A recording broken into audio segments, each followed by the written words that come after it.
तो दोस्तों कल हमने बात की थी कि यूएस में जो इन्फ्लेशन है वो कितना ज़्यादा बढ़ चुका है।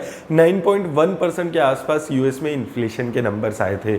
अब उसकी वजह से लगातार अगर आप ओवरऑल ग्लोबली देखेंगे हर जगह इन्फ्लेशन एक दिक्कत बहुत बड़ी आने लगी है और वो उस इन्फ्लेशन को कंट्रोल में करने के लिए जितने भी सेंट्रल बैंक्स हैं वो इंटरेस्ट रेट हाइक्स करने लगे हैं। अब जैसे ही इंटरेस्ट रेट हाइक होगा तो ऐसी उम्मीद की जाती है कि जो डिमांड है वो कम हो सकती है और अगर डिमांड कम होती है चीज़ों की तो कोई भी इकॉनमी रिसेशन में जा सकती है या फिर जो जीडीपी ग्रोथ है वो स्लो डाउन हो सकती है। तो आज इस वीडियो में हम बात करेंगे कि ऐसी कंडीशंस में कौन से सेक्टर्स हैं जो आपको एक स्टेबल रिटर्न्स दे सकते हैं। देखिए सबसे पहली बात तो आप ये समझिए, एक रियलिटी समझिए कि पिछले एक साल में निफ्टी ने नेगेटिव रिटर्न्स आपको दिए है। तो ऐसे एनवायरनमेंट पे आप ये उम्मीद करें, ऐसे स्टॉक्स ढूंढें जो मल्टी बैगर रिटर्न्स दें, तो ये कोई इन्वेस्टमेंट के लिए सेंसिबल बात नहीं बनती है।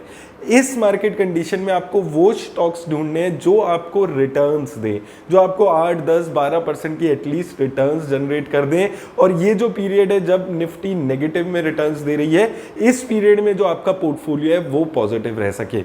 तो ऐसे टाइम में कौन से ऐसे सेक्टर्स हैं जिनमें आप इन्वेस्ट कर सकते हैं और जो सेक्टर्स इररिस्पेक्टिव की मार्केट ग्लोबली रिसेशन आता है नहीं आता है, स्लो डाउन होता है नहीं होता है, आपको एक स्टेबल रिटर्न्स आपको जनरेट करके दे सकते हैं। तो उन सेक्टर्स के बारे में बात करेंगे। देखिए पहली चीज तो आपको एक चीज समझनी है कि जो रिसेशन का खतरा है वो यूएस में, यूरोप में, इन कंट्रीज में ज्यादा है रादर देन इंडिया। इंडिया में हो सकता है कि जीडीपी हमारी स्लो हो जाए लेकिन नेगेटिव जीडीपी जाने का अभी कोई भी अनुमान किसी भी एक्सपर्ट ने नहीं दिया है। तो वो चीज़ आपको यहाँ पर इंडिया के बारे में समझ कर चलनी है। लेकिन अगर ग्लोबली रिसेशन आएगा, स्पेशली अगर यूएस में रिसेशन आता है, स्लो हो जाती है, तो इंडिया पे भी बहुत ज़्यादा इम्पैक्ट आएगा। तो ऐसे एनवायरनमेंट में आपको कैसे इन्वेस्ट करना है, किन सेक्टर्स पे फोकस करना है, वो चीज़ आपको समझनी है। तो देखिए जैसे कि मैंने आपको बोला कि इंडिया में रिसेशन आना थोड़ा मुश्किल, अभी कोई भी एक्सपर्ट ये नहीं बोल रहा है कि इंडिया में रिसेशन आ सकता है। मैक्सिमम इंडिया में जो जीडीपी ग्रोथ है वो स्लो हो सकती है।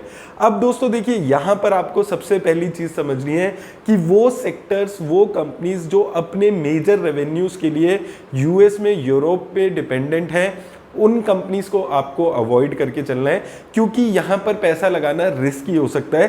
देखिए रिस्की का मेरा मतलब यह है कि दो यहां पर कंडीशंस होती हैं।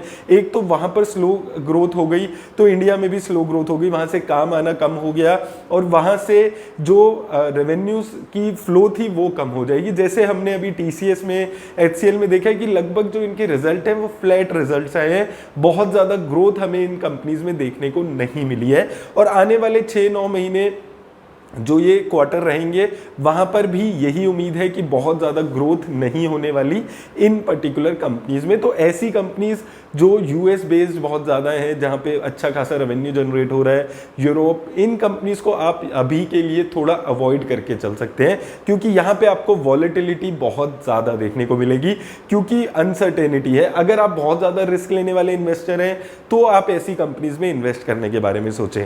दूसरी चीज, सिंस जो इंटरेस्ट रेट है वो लगातार ऊपर जा रहा है तो आप उन कंपनीज को भी अवॉइड करने के बारे में सोचें जो बहुत ज्यादा डेट में है क्योंकि इन कंपनीज के साथ दो चीजें होंगी। एक तो इनकी इंटरेस्ट कॉस्ट बढ़ जाएगी, लगातार इनकी इंटरेस्ट कॉस्ट अब बढ़ती रहेगी। दूसरा, इनको जो नया लोन है वो मिलना थोड़ा मुश्किल होगा या फिर ये नया लोन भी एक्स्ट्रा मनी पे, एक्स्ट्रा कॉस्ट पे यहाँ पर रेज कर पाएंगे। तो इन कंपनीज की लिए मुश्किल होने वाली है। मैंने पीछे कई सारी कंपनीज पे बात की है जो बहुत ज्यादा लोन में है, डेट में है, जो मैंने आपको बोला था अवॉइड करने के लिए। और वो चीज़ हुई है कि जब बुल मार्केट थोड़ी कम हुई, बेयर रन शुरू हो गया, तो उस वक्त यही देखने को मिला कि इन कंपनीज को आज कोई नहीं पूछ रहा। तो आपको ये कंपनीज को अवॉइड करके चलना है।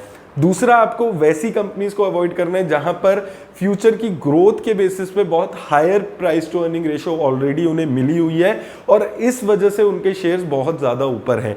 तो ऐसी कंपनीज को आपको यहां पर अवॉइड करके चलना है। इन्वेस्ट कैसी कंपनीज में करना है, तो आपको एक सिंपल सी चीज सोचनी है, इकोनॉमिक ग्रोथ कम भी होती है तो वो सेक्टर्स जिनके ऊपर कोई असर नहीं पड़ता है उन सेक्टर्स में आप इन्वेस्ट करने के बारे में सोचें। ऐसे सेक्टर्स जो कुछ भी हो, जब कोई भी जो भी इंडिविजुअल है वो उनका सामान खरीदेगा ही खरीदेगा, खरीदेगा, उनकी सर्विसेज लेगा ही लेगा, ऐसे सेक्टर्स पे इन्वेस्ट करने के बारे में सोचें और जो इंडिया की थीम पे बेस्ड है ऐसे सेक्टर्स में इन्वेस्ट करने के बारे में सोचें।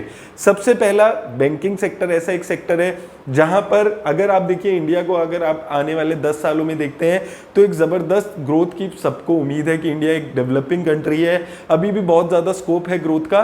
तो अगर हमारी इकोनॉमी ग्रो होगी, हमारी जीडीपी ग्रो होगी, तो हमारा बैंकिंग सेक्टर भी उसके साथ साथ ग्रो होने वाला है। तो एक बैंकिंग सेक्टर ऐसा सेक्टर है जहां पर आप इन्वेस्टमेंट करने के बारे में सोच सकते हैं। लेकिन बैंकिंग सेक्टर में मैं हमेशा आपको बोलता हूं कि पब्लिक सेक्टर बैंक्स को आप कंप्लीटली अवॉइड करके चलिए।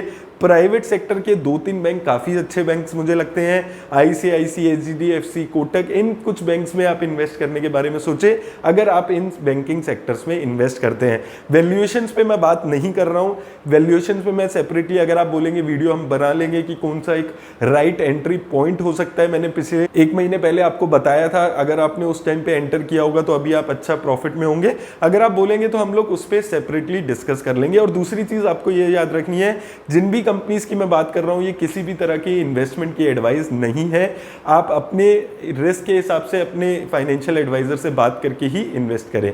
दूसरा सेक्टर दोस्तों आता है लाइफ इंश्योरेंस सेक्टर।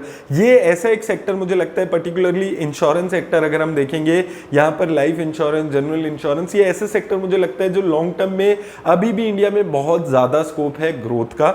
और इसमें अगर आप कंपनीज पे बात करें, एचडीएफसी लाइफ, आईसीआईसी लोम्बार्ड, ये ऐसी कंपनीज मुझे लगती है कि एक आपको स्टेबल रिटर्न्स जनरेट करके दे सकती है। मैं यहां पर किसी मल्टी बैगर की तलाश में बात नहीं कर रहा हूं क्योंकि ये अभी मार्केट का ऐसा टाइम चल रहा है, अगर आप साल में 8-10% की रिटर्न की स्टॉक से कमा रहे हैं तो आप अच्छी रिटर्न्स कमा रहे हैं, क्योंकि पिछले 1 साल में निफ्टी नेगेटिव में है। इसके बाद दोस्तों तीसरा सेक्टर जो रिसेशन में सबसे फ्रूटफुल सेक्टर साबित होता है, एफएमसीजी सेक्टर। मेन वो सेक्टर है जहां पर दोस्तों रिसेशन आए चाहे कुछ भी हो, यहां पर लोग परचेज करना बंद नहीं करेंगे। जिसको जो चीज खानी है, यूज करनी है, वो सारी चीजें यहां पर आपको काम में आने वाली है अभी भी। और ये एक सेक्टर है जो मैं हमेशा आपको बोलता हूं कि थोड़ी बहुत रिटर्न्स आपको रेगुलर बेसिस पे जनरेट करके दे सकता है। यहां से ये जो बड़ी बड़ी कंपनीज हैं, एचयूएल, इसके अलावा डाबर, ये ऐसी कंपनीज नहीं है जो यहां से आपको मल्टी बैगर रिटर्न 2-3 सालों में देंगी, लेकिन एक स्टेबल रिटर्न्स ये कंपनीज भी आपको लॉन्ग टर्म में जनरेट करके दे सकती है। एक stable risk free kind of returns ये आपको यहां पर जनरेट करके दे सकती है। तो इन कंपनीज के में भी आप इन्वेस्ट करने के बारे में सोच सकते हैं, क्योंकि एक स्टेबल रिटर्न्स आप यहां पर एक्सपेक्ट कर सकते हैं। उसके अलावा दोस्तों सिन स्टॉक्स ऐसे स्टॉक्स हैं जहां पर आपको अभी भी अच्छी रिटर्न्स मिल सकती है। सिन स्टॉक्स का मतलब हो गया अल्कोहल स्टॉक्स और सिगरेट रिलेटेड स्टॉक्स। तो अल्कोहल स्टॉक्स में अगर आप बात करेंगे, 2 बड़े नाम आते हैं, यूनाइटेड ब्रूअरीज जो मेजरली अल्कोहलिक बेवरेज बना रही है, और उसके अलावा यूनाइटेड स्पिरिट्स। मैं अगेन आपको यही बोल रहा हूं कि वैल्यूएशंस पे, एंट्री लेवल पे हम लोग इस वीडियो में बात नहीं कर रहे हैं। काफी सारे लोग पूछ रहे थे कि कौन से सेक्टर्स, कौन सी कंपनीज हो सकती हैं, तो इसलिए मैं ब्रीफली इस वीडियो में आपको ये सारी डिटेल्स बता रहा हूं। तो ये 2 कंपनीज हैं। देखिए कितना भी रिसेशन आए, जो लोग अल्कोहल कंज्यूम करते हैं वो आने वाले टाइम में भी उसी लेवल पे, एटलीस्ट उसी लेवल पे करेंगे। रिसेशन का इन चीजों पे असर नहीं आता है।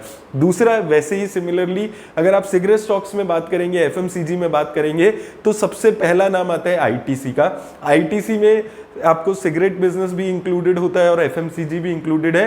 तो एक ये मेजर बेनिफिट एफएमसीजी सेक्टर में आईटीसी को मिलता है। और काफी सारे लोग ये पूछ रहे थे कि क्यों आईटीसी अभी परफॉर्म कर रहा है। उसका सबसे बड़ा रीजन यही है कि इसके पास 2 ऐसे बिजनेस सेगमेंट्स हैं जो ऐसी मार्केट कंडीशंस के लिए बने हुए हैं, और पिछले 2-3 सालों में जब से एक अच्छी रिटर्न्स यहाँ पर और कंपनीज दे रही थी, ये स्टॉक नहीं दे रहा था। तो अब जब इसके मतलब का अभी रिसेशन का माहौल बनने लगा है, जीडीपी ग्रोथ का थोड़ा डाउट होने लगा है, तो ऐसे स्टॉक्स आपको एक स्टेबल रिटर्न्स यहां पर जनरेट करके दे सकते हैं। तो ये कुछ सेक्टर्स हैं जो आप अगर कम रिस्क भी लेना चाहते हैं, बहुत ज्यादा रिस्क लेने की आपको अभी कैपेसिटी नहीं है, तो भी ये स्टॉक्स आपको एक स्टेबल रिटर्न्स यहां पर जनरेट करके दे सकते हैं। नेक्स्ट वीडियो में दोस्तों मैं आपको बताऊंगा कि अगर आप थोड़ा ज्यादा रिस्क लेने वाले इन्वेस्टर हैं तो आप किन सेक्टर्स की तरफ इस वक्त देख सकते हैं जहां पर वैल्यूएशंस बहुत ज्यादा अट्रैक्टिव होने लगी है। और दोस्तों कमेंट सेक्शन में आप लोग भी मुझे बताइए कि आपके हिसाब से आपको क्या लगता है आने वाले 1 साल में कौन से वो सेक्टर्स, कौन सी वो कंपनीज हैं